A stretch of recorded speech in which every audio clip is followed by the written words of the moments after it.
नमस्कार, मैं हूँ अर्चना चौधरी, हिंदी प्रवक्ता। और आज हम कर रहे हैं कक्षा 10वीं की एनसीईआरटी की पुस्तक क्षितिज भाग 2 का 10वां पाठ नेताजी का चश्मा। बच्चों, यह पाठ गद्य खंड से लिया गया है। तो शुरू करते हैं। नेताजी का चश्मा का सार। बच्चों, नेताजी का चश्मा ये जो पाठ है वह एक कहानी है और इसके लेखक हैं श्री शिवम प्रकाश जी। शिवम प्रकाश जी एक प्रसिद्ध कहानीकार रहे हैं और इनका जन्म तब हुआ जब हम आज़ाद हुए थे। कब हुए थे? 1947 में। तो इनका जन्म हुआ 1947 में और उनकी मृत्यु अभी हाल ही में हुई है और वो हुई है 2019 में। और कहाँ हुई है? वो है गुना में। तो ये आप अपने जब भी जीवन परिचय लिखोगे तो उसमें लिख सकते हो। किसके जीवन परिचय में? शिवम प्रकाश जी के जीवन परिचय में। बच्चों, ये जो कहानी है ये है नेताजी के चश्मे से संबंधित। नेताजी कौन है? सुभाष चंद्र बोस। इनके बारे में आपने सुना ही होगा। इन्होंने तुम मुझे खून दो, मैं तुम्हें आज़ादी दूंगा और चलो दिल्ली जैसे नारे दिए थे। और देश की आज़ादी के लिए इन्होंने अपने प्राणों का बलिदान दिया है। इनके बारे में ज़्यादा कुछ बताने की आवश्यकता नहीं, क्योंकि बच्चा बच्चा इनके बारे में जानता है। तो शुरू करते हैं कहानी। इस कहानी में बच्चों एक साहब है और इनका नाम है हालदार साहब। हालदार साहब अपनी कंपनी में काम करने के लिए जब भी जाते हैं तो एक कस्बे से गुजरते हैं। अब आप सोच रहे होंगे कि कस्बा क्या होता है, जिसको अंग्रेजी में टाउन कहते हैं। तो ये बच्चों गांव से थोड़ा सा बड़ा और शहर से थोड़ा सा छोटा होता है। यानी इसमें गांव और शहर दोनों की जो संस्कृति है उसका मेल जोल होता है ये। अब ये जो कस्बा है बच्चों, इसमें ज़्यादा कुछ नहीं है। बस लड़कियों के लिए एक विद्यालय है, एक लड़कों का विद्यालय है, एक सीमेंट का छोटा सा कारखाना है और 2 ओपन एयर सिनेमा घर है। ओपन एयर सिनेमा घर वो होते हैं बच्चों जो खुले मैदान में बड़ी सी स्क्रीन लगा दी जाती है और बड़ी सी स्क्रीन लगाने के बाद आप इसे खुले मैदान में बैठकर फिल्में वगैरह देख सकते हैं। तो वो होता है ओपन एयर सिनेमा। पक्के मकान यहाँ बहुत ही कम है और इसके अलावा यहाँ एक नगर पालिका है। यह जो नगर पालिका है यह कस्बे में कोई ना कोई काम करवाती रहती है, जैसे सड़कें बनवा दिए, शौचालय बनवा दिए। तो ऐसे ही एक बार क्या हुआ कि नगर पालिका का कार्यकाल समाप्त होने वाला था। अब कार्यकाल क्या होता है कि नगर पालिका जो है वो 5 साल के लिए चुनी जाती है। तो ये 5 साल अब समाप्त होने वाले थे और नगर पालिका के पास जो कस्बे में काम करवाने के लिए कुछ बजट आता है, उस बजट में से थोड़ा सा पैसा बच गया था। तो कार्यकाल समाप्त होने वाला है और साथ में बजट भी कम है।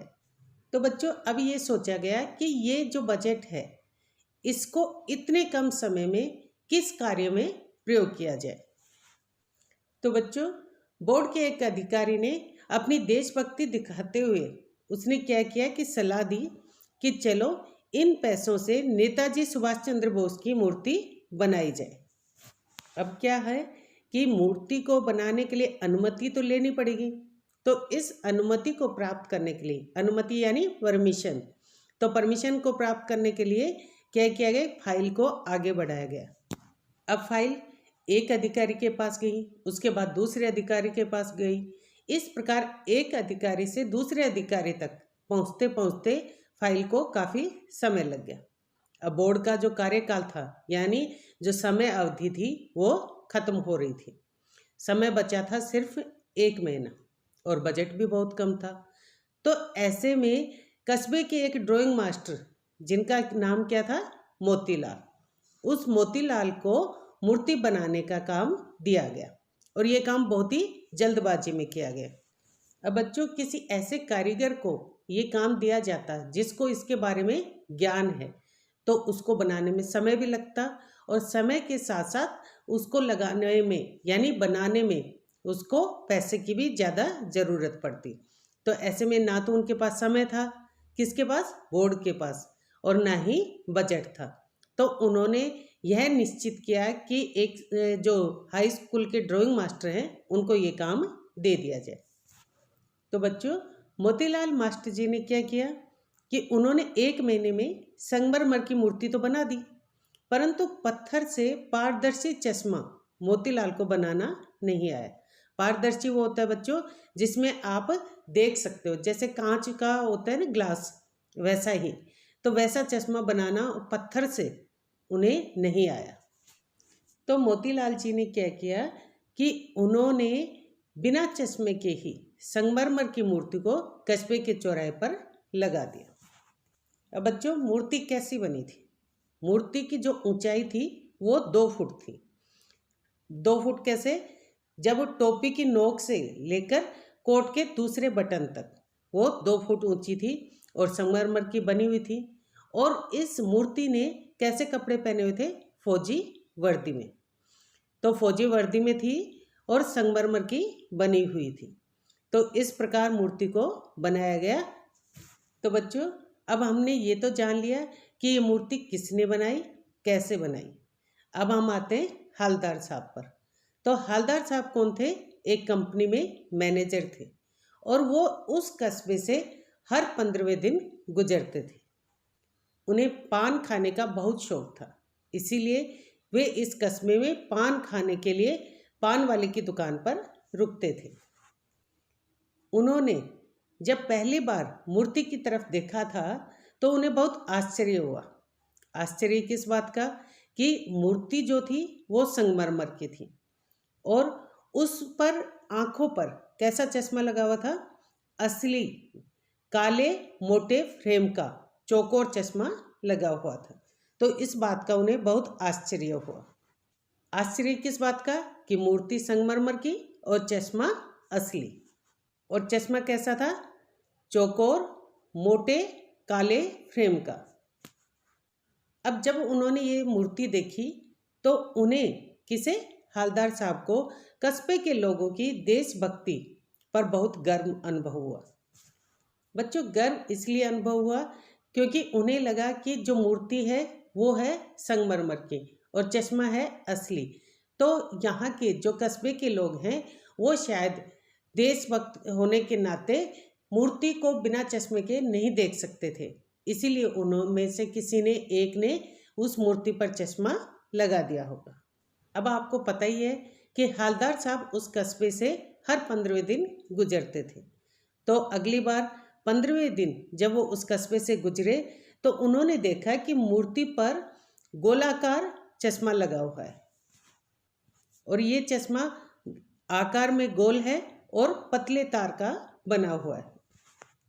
तो हालदार साहब ने पान वाले से, क्योंकि वो पान वाले के पास हमेशा रुकते थे, तो उन्होंने पान वाले से पूछा कि ये चश्मा कौन पहनाता है?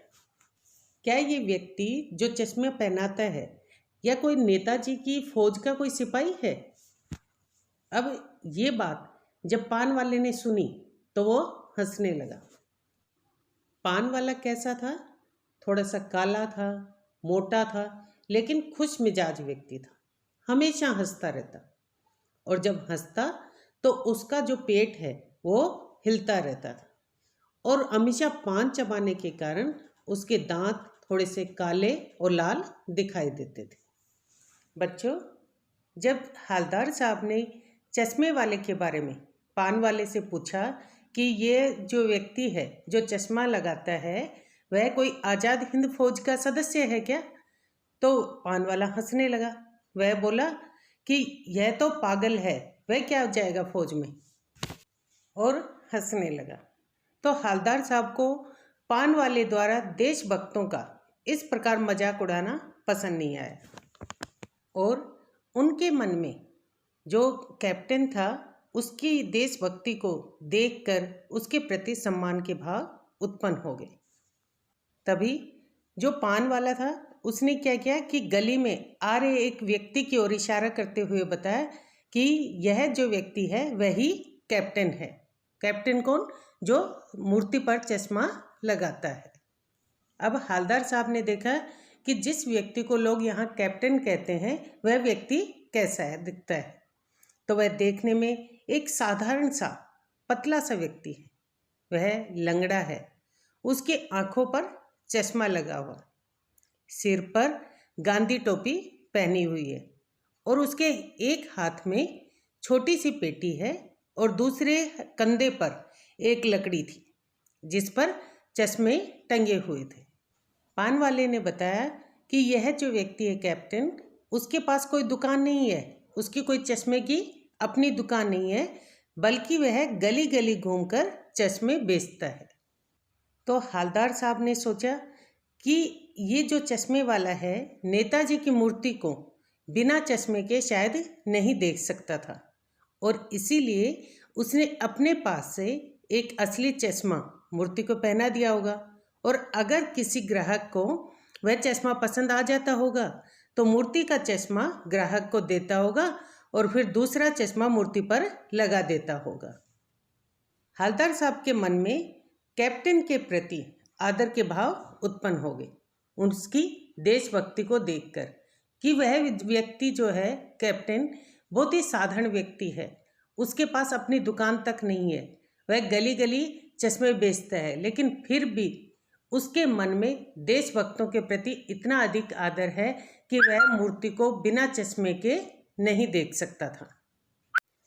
उन्होंने सोचा कि देशभक्ति के लिए फौज में भर्ती होना जरूरी नहीं है, देशभक्त साधारण व्यक्ति भी हो सकता है। हालदार साहब 2 साल तक इसी तरह हर 15वें दिन कस्बे से जीप में गुजरते, पान खाते, नेताजी की मूर्ति को सिर झुकाते और हर बार मूर्ति को नए चश्मे के साथ देखते। इस प्रकार वो हर 15वें दिन वहाँ से गुजरते। परंतु जब इस बार 15वें दिन कस्बे से गुजरे तो उन्होंने बिना चश्मे के मूर्ति देखी। उन्हें आश्चर्य हुआ।